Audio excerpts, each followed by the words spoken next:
it's something that you carry inside your heart and you take it with you wherever you go. I think it's so true. And so whatever your belief is, whatever your I ams are, we don't depend on other people to form those. We have them inside of our hearts, so to speak, and we carry them, and they affect our lives. I truly believe that it's, like you said, it's all connected, Sharon, and I really like that. Cue music. Places, everybody places. We're starting in 3, 2. It's time for Life Interrupted Radio, a show dedicated to practical skills for your mind, body, and soul. We're hoping we'll go in one ear and stay there. Here's the host of the show, Sharon Saylor. Welcome to the Autoimmune Hour on Life Interrupted Radio, where we look at the rise of autoimmune disorders. The NIH estimates nearly 24 million Americans have an autoimmune disorder. To put that in perspective, cancer affects about 9 million, and heart disease up to 22 million. You'll be as surprised as I was to find out what autoimmune entails. I brought together top experts that range from doctors, specialists, nutritionists, researchers, and even those recovering from autoimmune to bring you the latest, most up-to-date information about autoimmunity and how to live your life uninterrupted. So let's get started. Welcome, everyone, to the Autoimmune Hour on Life Interrupted Radio. I'm your host, Sharon Saylor from SharonSaylor.com. And as always, it's my pleasure to be with you here every Friday night at 7 p.m. Eastern Time and bring you fascinating people I find and research about the latest things in autoimmune and healing and thriving and just living our best life regardless of our diagnosis. First, I want to mention, if you haven't signed up for the Transcribe Tribe yet, be sure and do that. It's over at lifeinterruptedradio.com. And then you just wait a second, you get a little pop-up window, and it will invite you to be part of the Transcribe Tribe. So what is that? You register and you can go and see, I think we're 140 episodes or so now. We've been transcribing all of those. You just click on the little show card of the person that you want the transcript of the show you were listening to, and you'll get it automatically in your inbox. Couldn't be easier. As well as just be patient with this. You know, we didn't start this until just a little bit ago, and with that many episodes, it's been a bit of an undertaking. So be patient. If you don't see it there, the one you're looking for, drop us a note at the contact part of the Life Interrupted Radio, and we'll be happy to expedite that one in the queue. So that's over at lifeinterruptedradio.com, and look for the Transcribe Tribe. And oh my goodness, I'm so excited. I met two amazing women. As some of you may know, my children's book, Pinky Chenille and the Rainbow Hunters, launched recently. And it's amazing who you meet when you just expand your views of life, right? I met two amazing women that I'll introduce in just a second, who are also children's book authors and so much more. I think that's what I love about all my guests. I find them through one specific area, and then I meet them and I'm like, oh my gosh, you got to be on my show. Because you might be going, what does a children's book authors have to do with the show? You'll find out when you meet Beth, Donnelly, and Dagny Grant. My tongue is getting all twisted here. Co-hosts of Echo of the Soul radio show, and they're also co-authors of the international best-selling Journey of Joy series. Now that's their children's book series, which I just love because it's based around the I am. It's like, I am brave, I am confident, all these great things. So we'll talk to them about their children's book series and really how it relates and how I saw it relate to what we're talking about. They are also the owners and producers of Matrix Productions, and that's a multimedia company having a global impact on those ready to expand their awareness of the connection of mind, body, and spirit. Through their publication of books, online classes, videos, and webinars, they produce tools that will shape the thoughts and hearts of like-minded people. They also affiliate with highly recommended transformational programs. Thank you so much for being on the show today. My goodness, I'm so excited both of you could be here. Oh, thank you, Sharon. We're really excited to talk to you about all our projects, and especially the topic that's so near and dear to our heart, which is the Journey of Joy series. So thanks again for having me.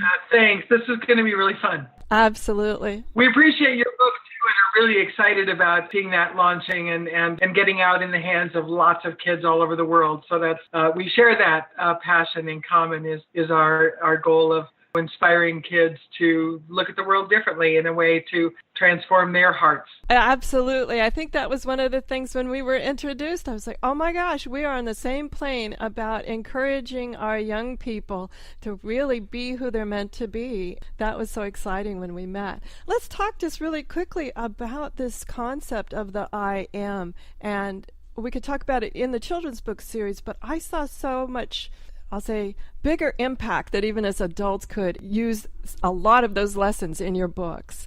So one of them was the I am brave, and that really had me intrigued because people often say to me, and I've heard about other autoimmune people, oh, you're so brave.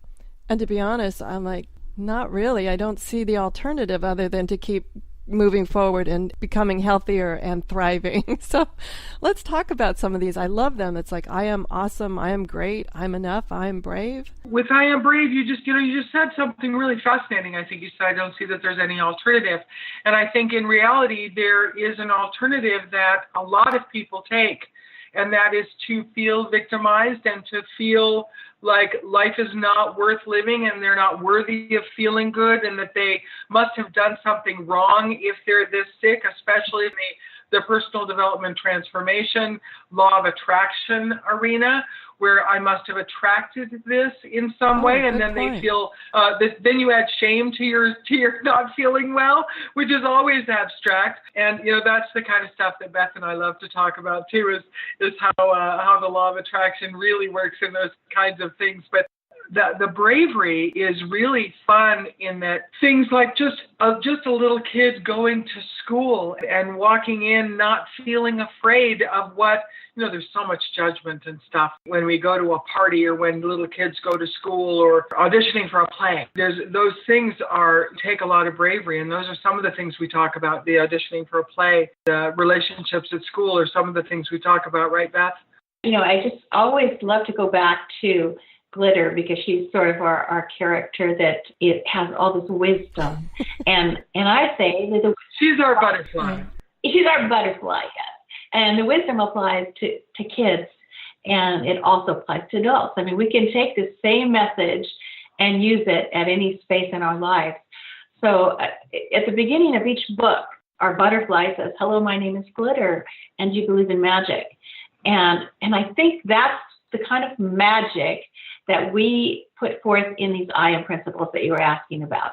And the magical knowledge that we convey in our stories is that we always have a choice. We can act in joy, or we can be sad and mad and place all of our emphasis on how we're feeling with other people, other circumstances, things that are happening outside of us.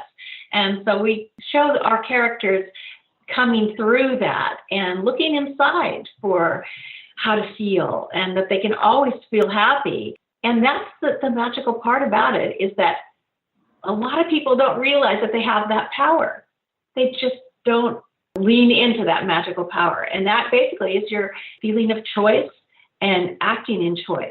And so all of the books kind of are around that. Yeah, I love this acting in choice, because that is really critical with lots of people I've found when I've interviewed a lot of what I call thrivers. We don't like to call ourselves survivors here on the Autoimmune Hour. We're beyond that. When I talk to a lot of thrivers, they talk about a lot of choice points. And you guys mentioned an interesting topic about the law of attraction. I hadn't thought about of people going, well, I must have attracted this. Now, I know I didn't attract it, but I also know that maybe I didn't always have the healthiest of diet, and I didn't always exercise, things like that. So I can see what little parts I played into it.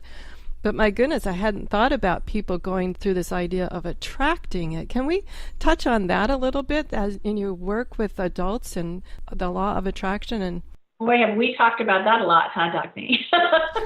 People attracting things that they can't possibly think how they would have attracted an illness or whatever is coming to them. And Dagny and I have looked at the vibrational scale.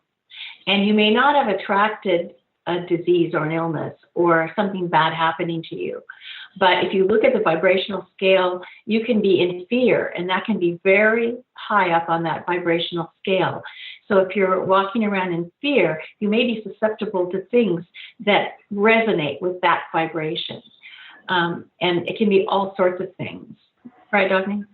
Yeah, it's so fascinating when you think about what we go through in our experiences from a vibrational standpoint. It's in the vibrational scale.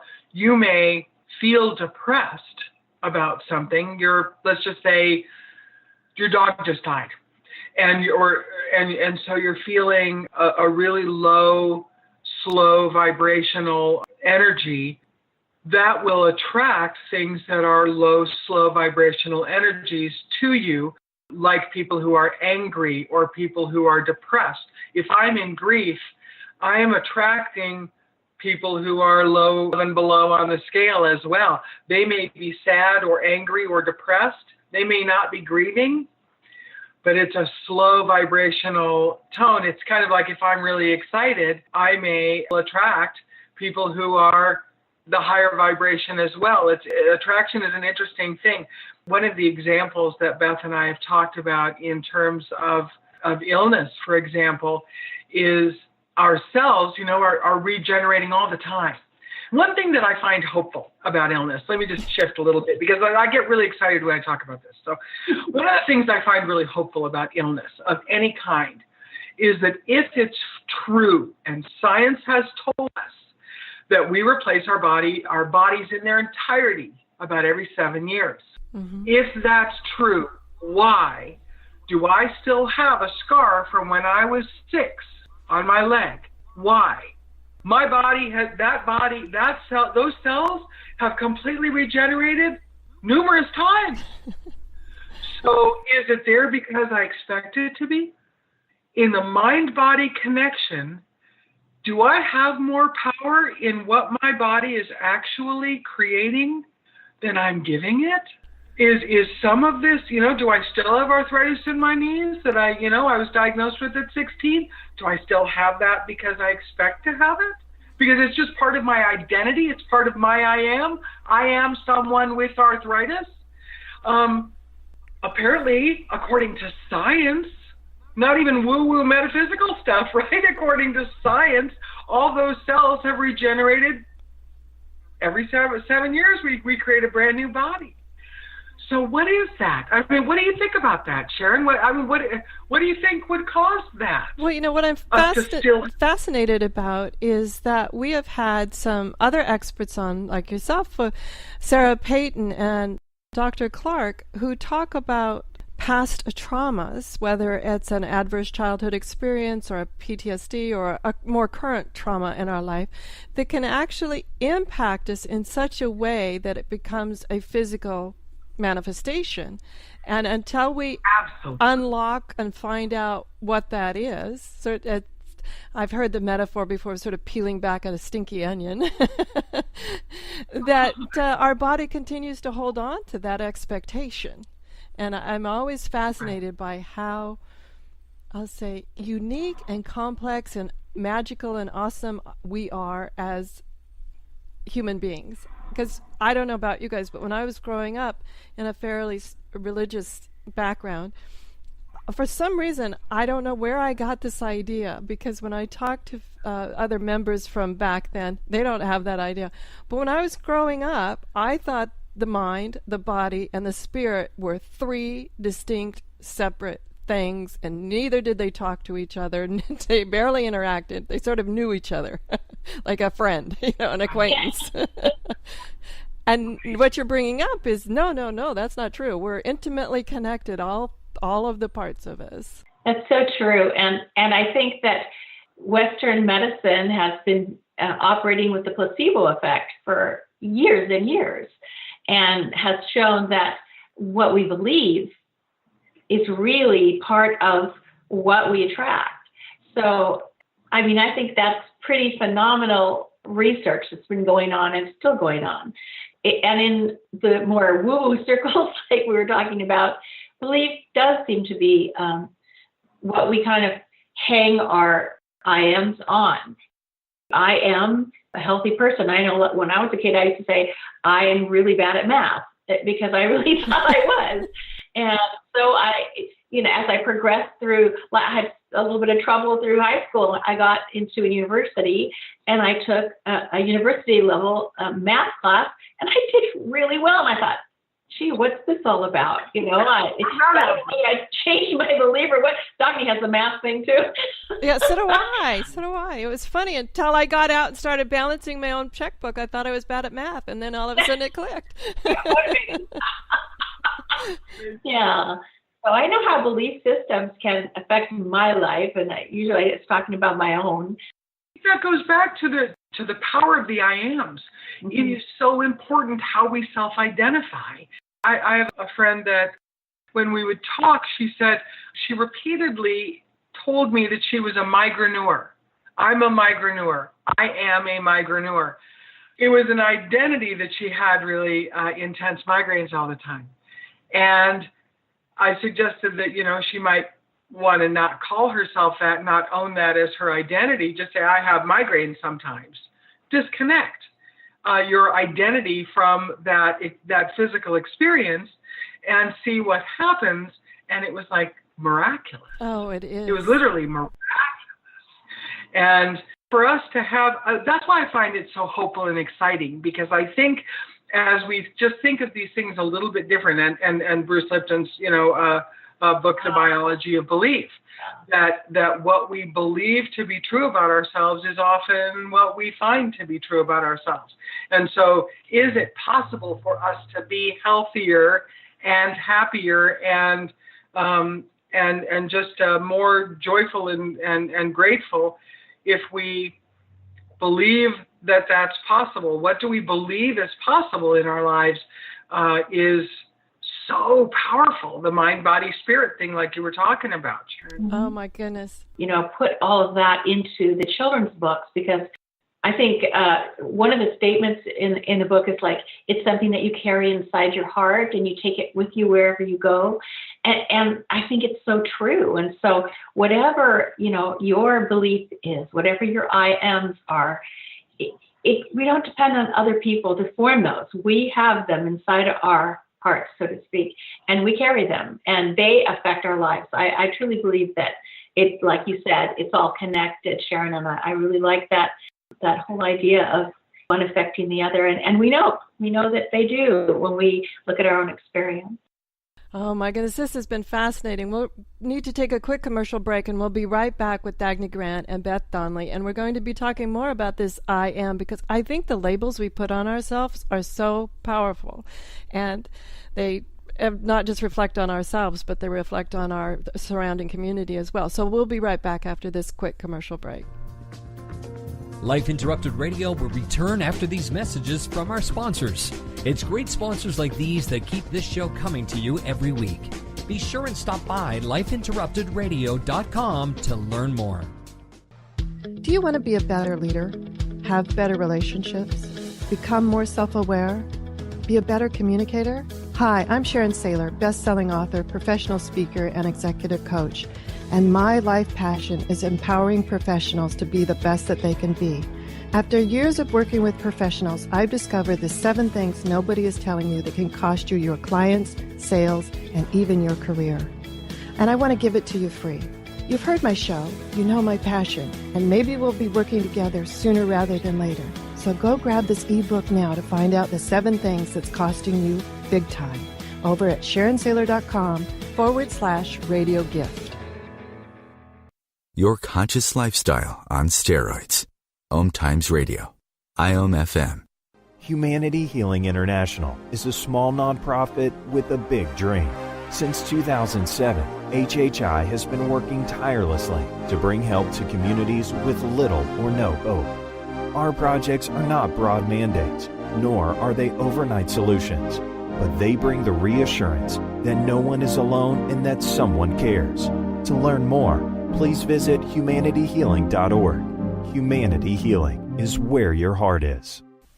Hello, I'm Lisa Berry. Join me every Monday at 1 p.m. Eastern Time for Light on Living, a chance to see new, hear different, and feel more as I shine the spotlight on all the ways to lighten the load of life's challenges. Light on Living is your link to that new way you're looking for, that new understanding that will enhance your life, and that positive connection that will support your growth. So join me, and you'll gain insight and start to see things in a new way that motivates you. I am Fidel Mshombo. I was born in a city called the Bukavu in the Congo. We were a loving family, and then, boom, everything that I had disappeared in a single day. People think that when you are a refugee and they resettle you to America, and all your problems are done. They don't understand that that's the beginning of everything. I was not born a refugee. I was made one. It's time we welcome refugee families with open arms. Learn more at embracerefugees.org, brought to you by the Ad Council.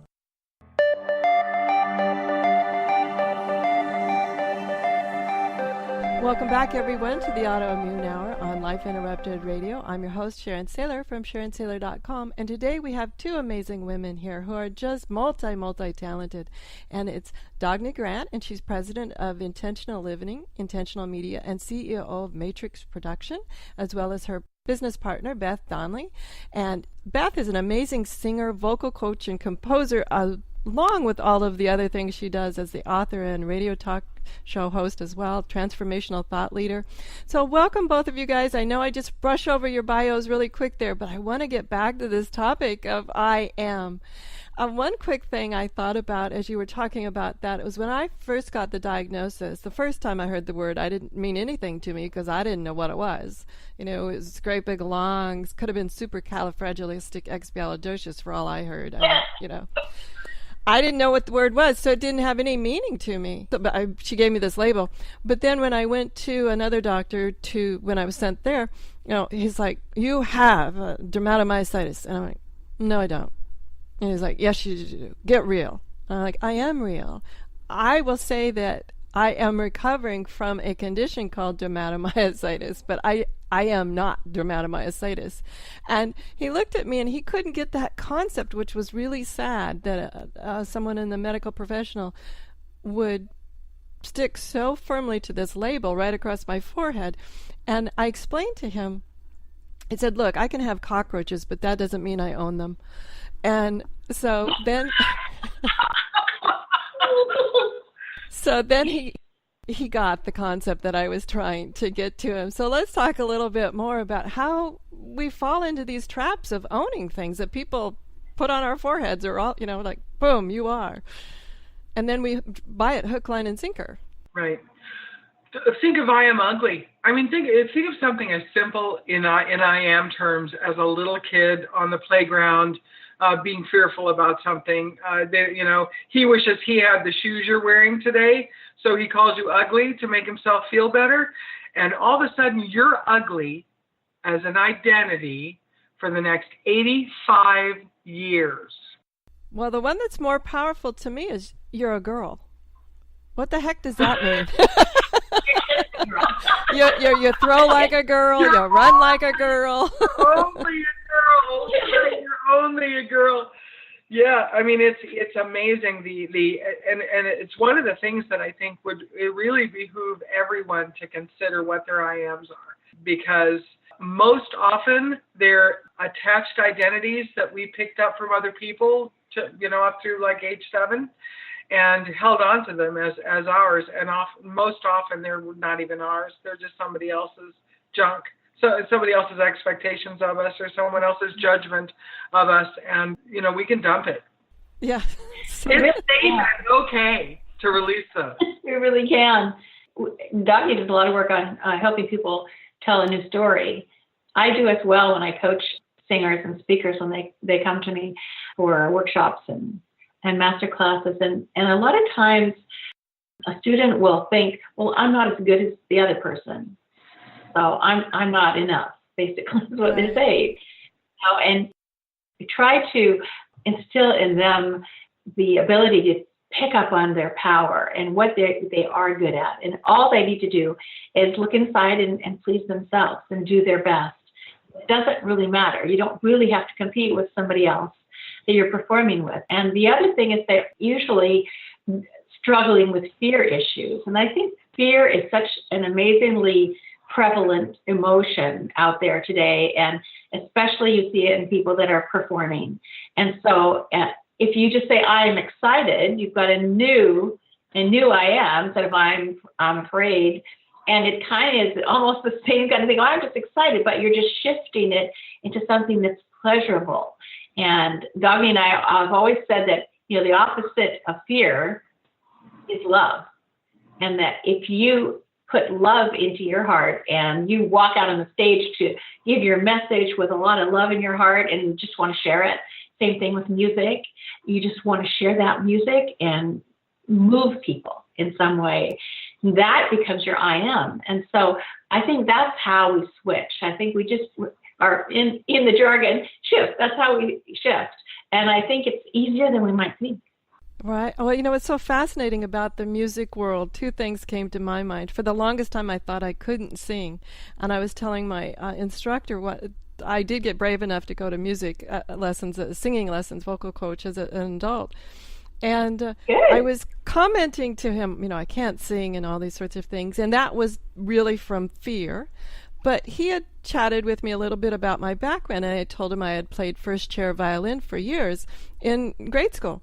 And he goes, well, you mentioned you were tone deaf, but you can't be tone deaf and play first chair violin. So I had these competing beliefs that didn't make sense until he pointed out that, that's ridiculous. It doesn't make sense. You can't have those two beliefs, being tone deaf and be able to be proud that you played first chair violin. So it's funny how those games of these beliefs live in unison in our mind, even though they make no sense. Yeah, and I think that even if they don't make sense or they do make sense, you still have a choice. I mean, if you really think that you're not good at playing an instrument or whatever, but you are, because you've played first chair violin. So that's really a wonderful thing. And I think it's the focus. If you have these two conflicting thoughts, you need to just focus on what's real and what's real to you in your heart. And I bet that's what you do now, right? Oh, absolutely. But I found it fascinating that someone had to point out the inconsistency to me. It was like I'd been living with this inconsistency for a really long time, not realizing, well, I could hear tones just fine to tune my violin. Absolutely, and that's the juicy, amazing part of brain science, where that stuff is just floating around in our subconscious mind. It's the last to know, right? It's the subconscious. The subconscious mind is where that I'm not good at music thing lives. It's a synapse that was created in a neural network sometime. Were you 3? Were you 13? Were you 23? It's a neural network that's floating around, firing synapses whenever it's triggered in the subconscious all the time. And that's one of the things that's so much fun about these kinds of conversations, is it allows us to think about things a little bit differently, and where we may be storing that kind of energy in our bodies.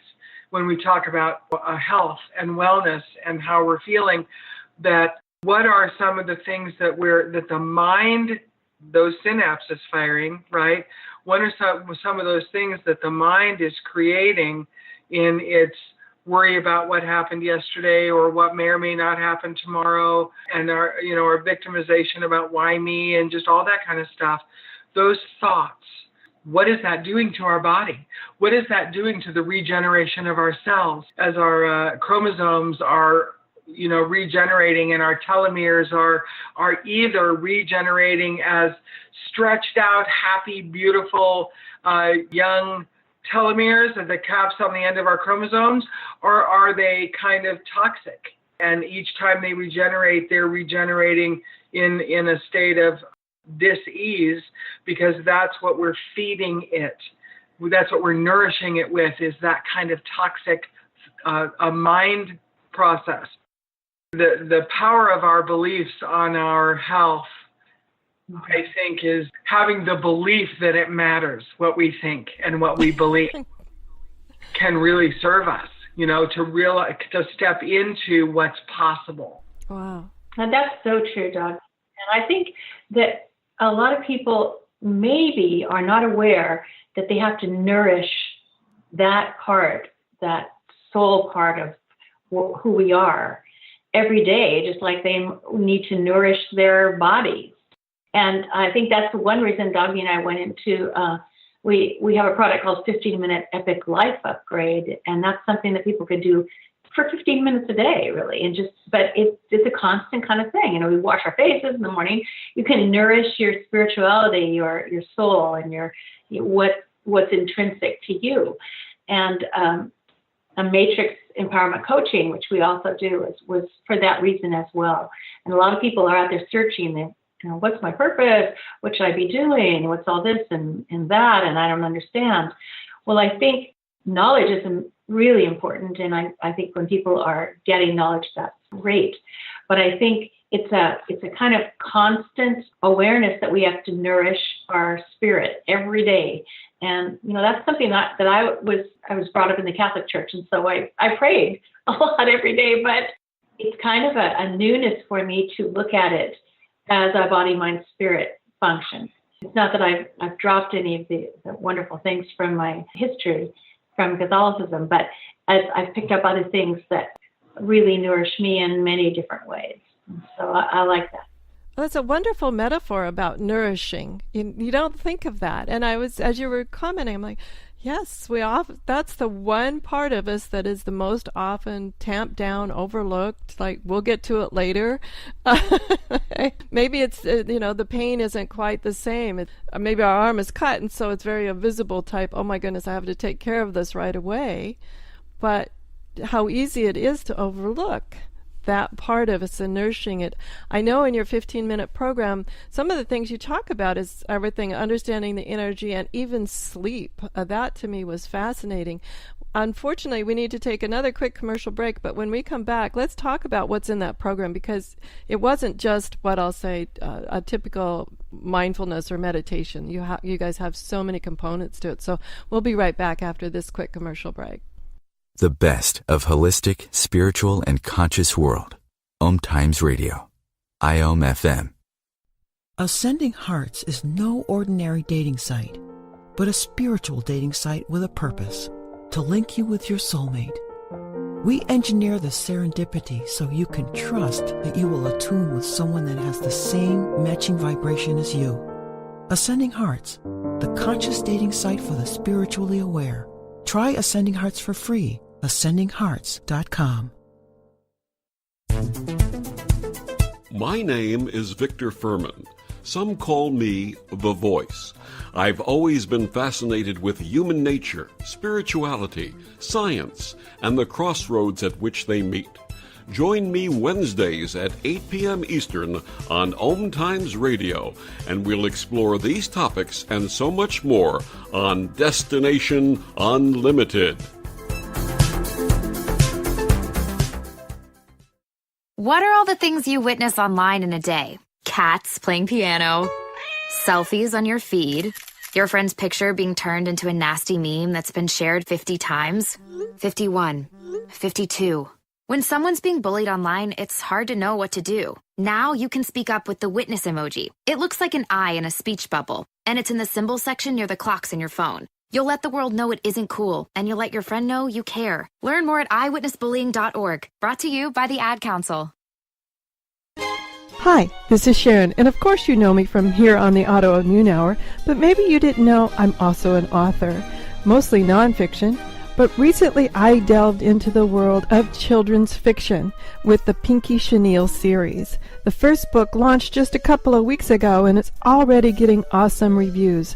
Thank you so much. If you haven't had a chance to check out Pinky Chenille and the Rainbow Hunters, go over and check it out at pinkychenille.com. That's Pinky, P-I-N-K-Y, Chenille, CHENILLE.com. Thanks. See you there.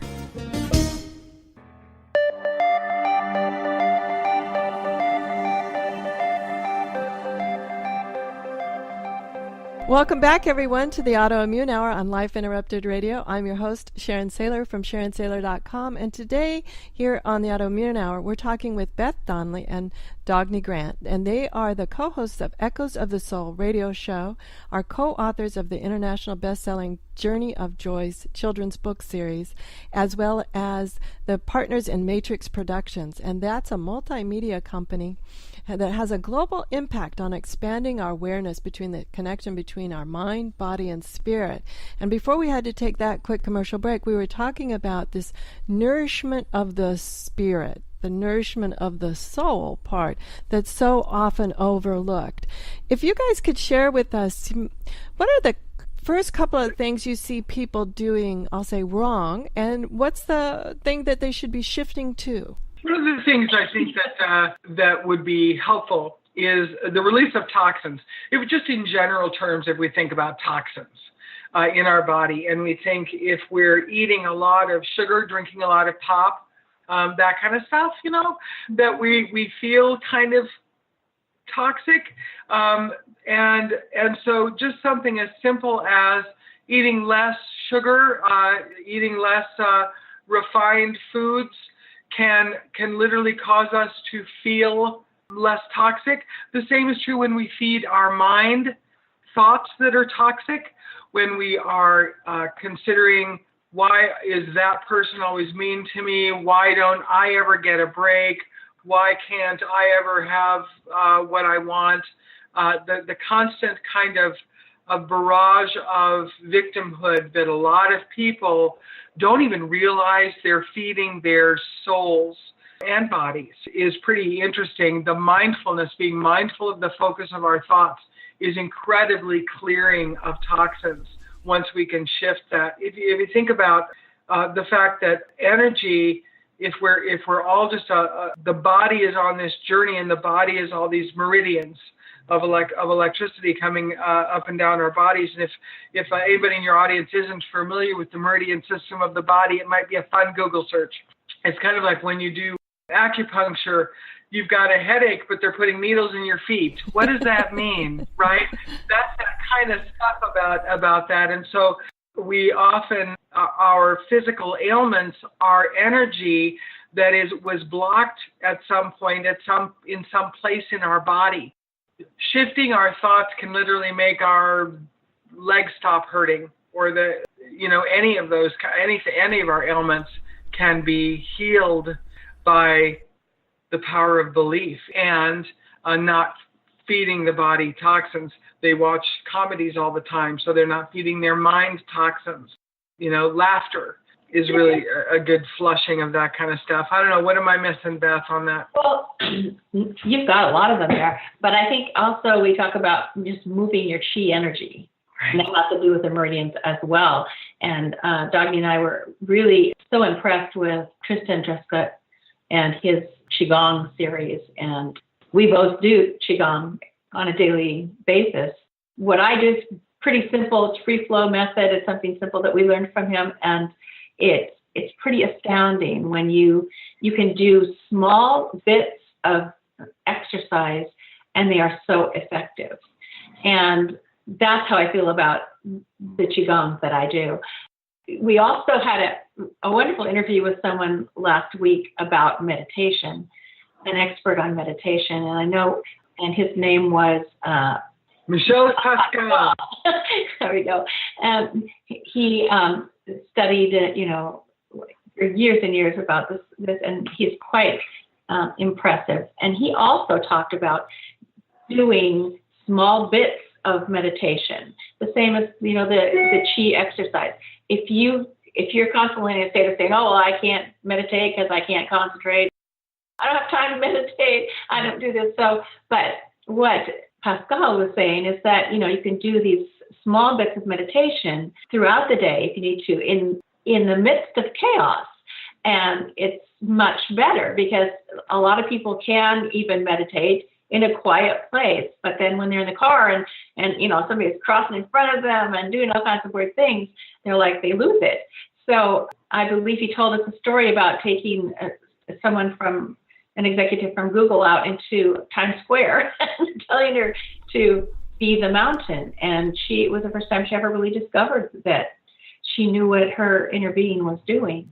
And I thought that was such an amazing realization for me, that you can do small bits of things that you think are never going to have an effect, but they do. Even just drinking a little more water a day, which my husband and I started to do like a year ago, and it helped so much. Small steps, big impacts. That's what we say. Right. Breathing intentionally, breathing more deeply intentionally, feeding your soul with gratitude.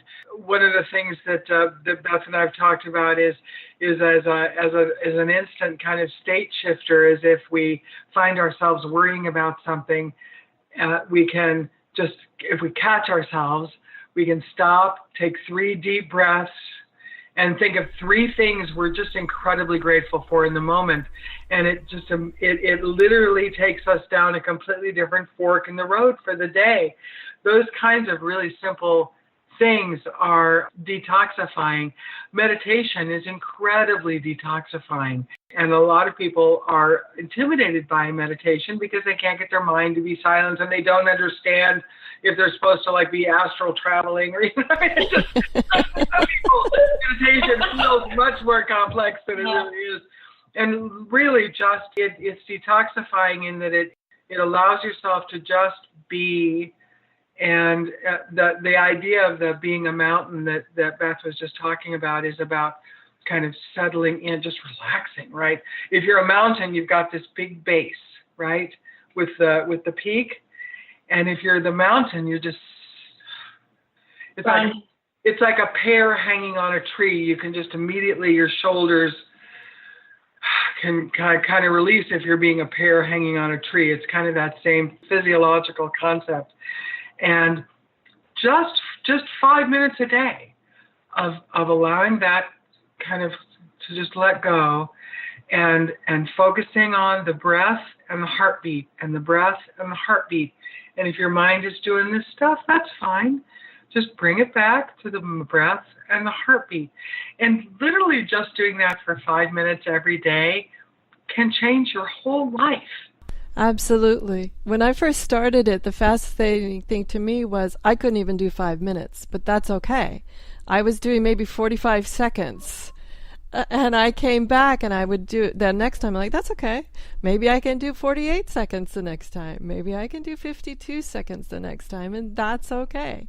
And I think that's the thing, to give yourself plenty of grace when you do this. It's about...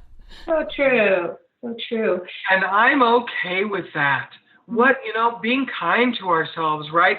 I'm scared right now as I walk into this situation, but that's okay.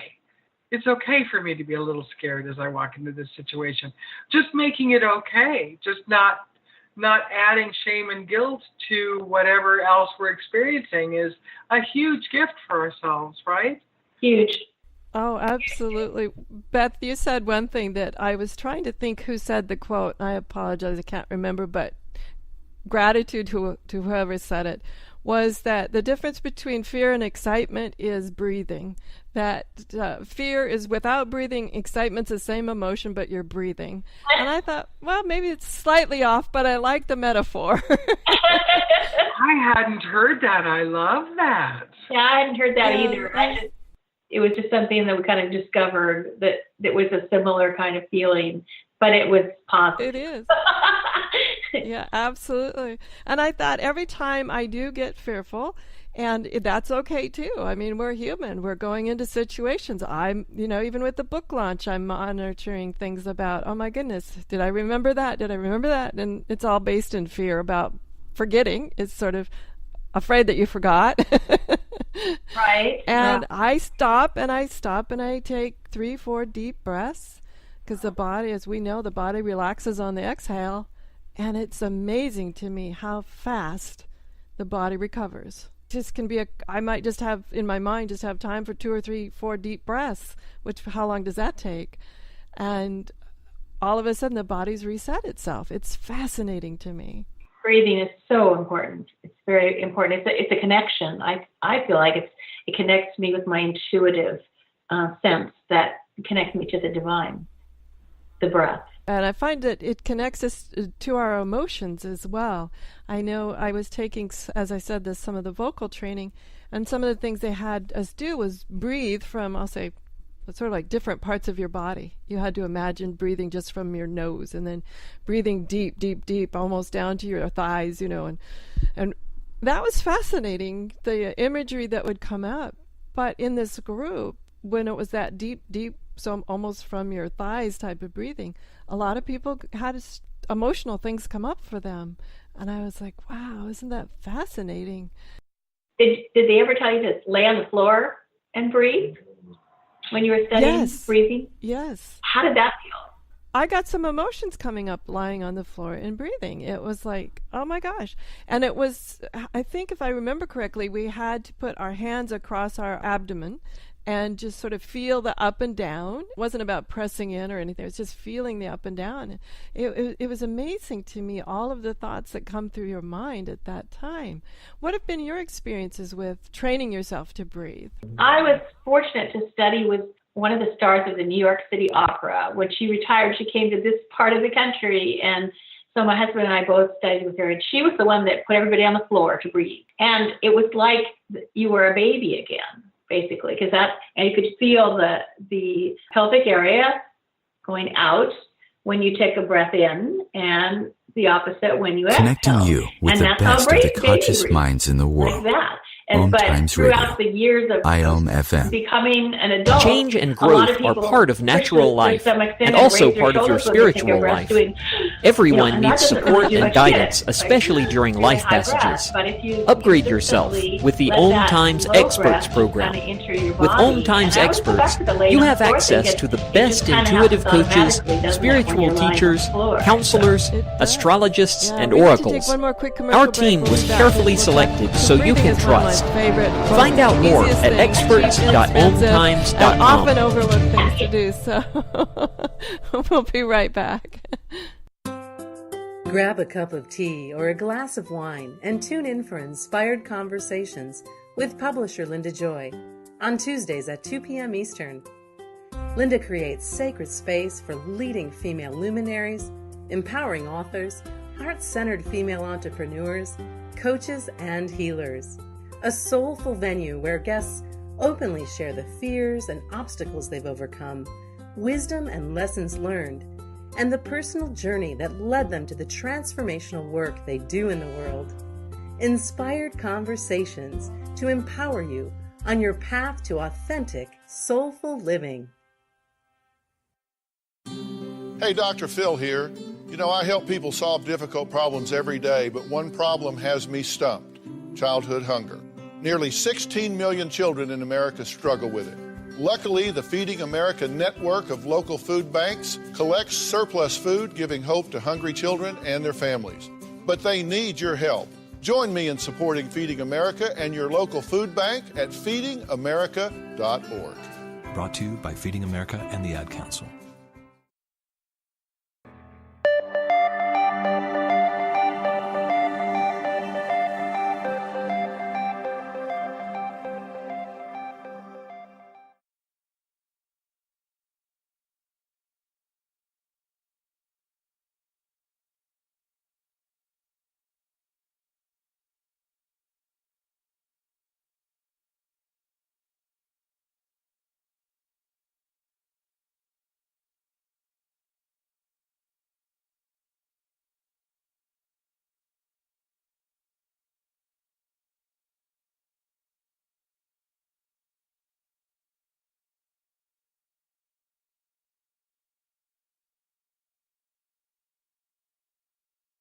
Welcome back, everyone, to the Autoimmune Hour on Life Interrupted Radio. I'm your host, Sharon Saylor, from SharonSaylor.com, and it's just my pleasure and honor to be here today with Beth Donnelly and Dagny Grant, and they're co-hosts of the Echo of the Soul radio show, as well as co-authors of the delightful children's book series called Journey of Joy, and they also are owners and producers of Matrix Productions, among so many other things, as you've been hearing today. And we've been sharing the concept of labels I am, and how our mind, body, and spirit are connected. And when you make just one subtle little shift in any of those three areas, amazing things happen in the entire community of your body. So let's get back to one of my favorite topics, as people on the Autoimmune Hour know, because I'm a huge fan of breathing for a variety of reasons, besides turning blue if I stop. But life, yeah. I mean, to me, it's so often overlooked. And one of the things, this is a little gender biased, I admit that up front, a lot of women are afraid to breathe all the way down because then they go, but then my tummy shows. It's so sad, the crazy concepts we get. Well, I mean, I've heard a lot of mothers tell their kids, hold your stomach in. Yeah, I think that when you hear that as a youngster and you grow up that way, I can imagine why. It's nice that you show them the proper way. Well, I think it's important that we know how to breathe completely and fully. And as like I say, 360. We hold that so tight when we're fearful. Well, who teaches people how to breathe? I know. Voice teachers.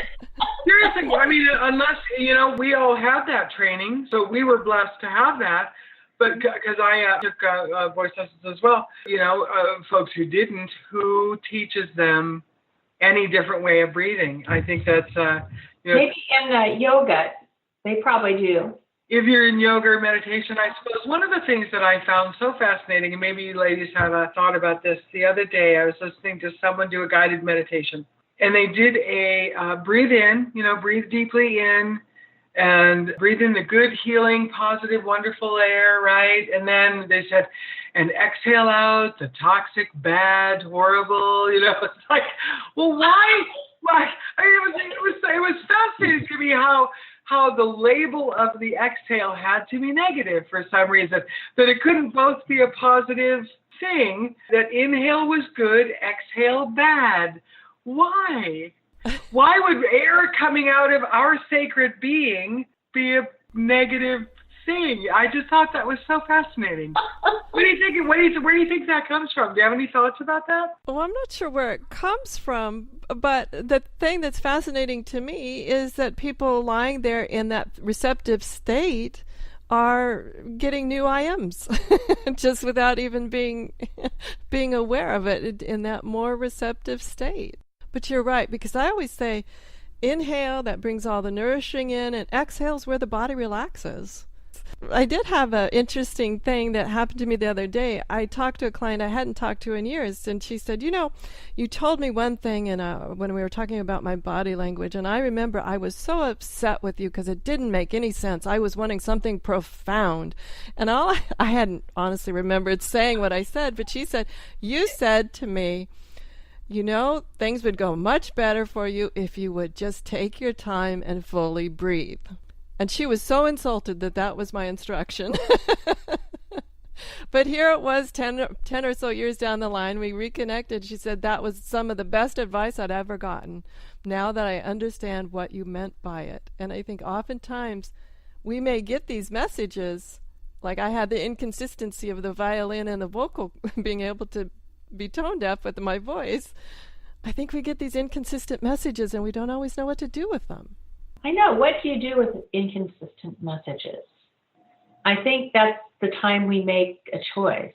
Our choice enters into that. Well, then I think that we can handle that when that comes up by feeling where the thought comes from. Does that inconsistent message come from here, or does it come from here? Because if it comes from here, it's probably that subconscious mind, doing its thing from all those I ams that we had going on, those conflicting I ams. Or is it here, which is actually where our spirit and our intuition resides, our heart and our spirit and our intuition, and that's the mind-body-spirit connection, that intuition letting us know, actually, this is your truth, but you can overthink it all day based on your experience if you want. But that's the monkey mind thing. It's your truth, right?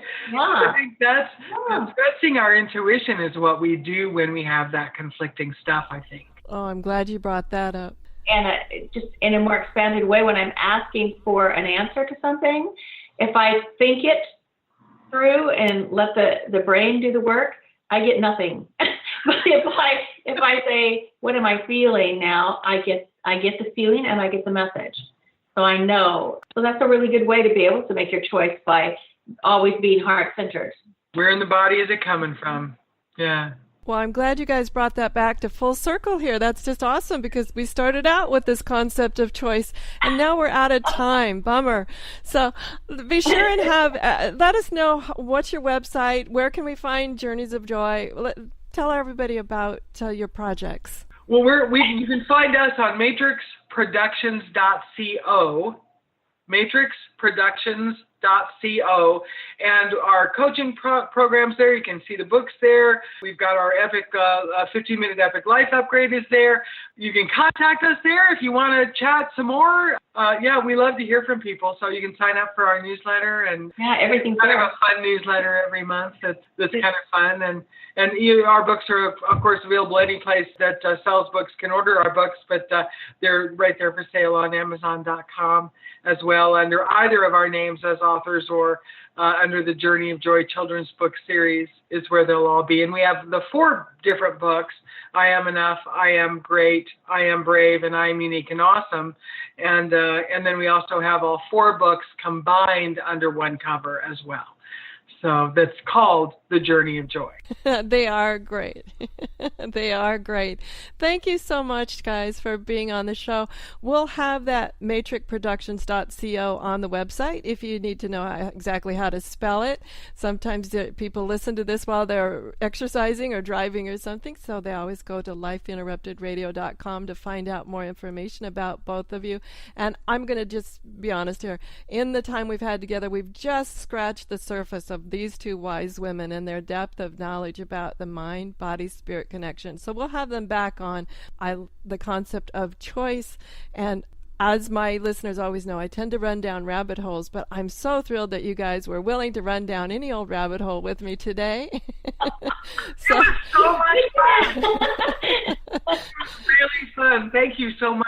We really appreciated it. We appreciate your kindness and your kindness, Sharon. Thank you so much. Well, thank you both. You're both just beautiful, beautiful souls, and I'm delighted to have you here. We'll have you back. Everyone, have a great weekend, whatever your adventures. And as always, enjoy. The information provided on lifeinterruptedradio.com is for educational purposes only. What you hear, read, and see on Life Interrupted Radio is based on experience only. The information presented here should never be used for any legal, diagnostic, or treatment purposes. Always seek sound legal, medical, and or professional advice regarding any problems, conditions, and any of the recommendations you see, hear, or read here on Life Interrupted Radio.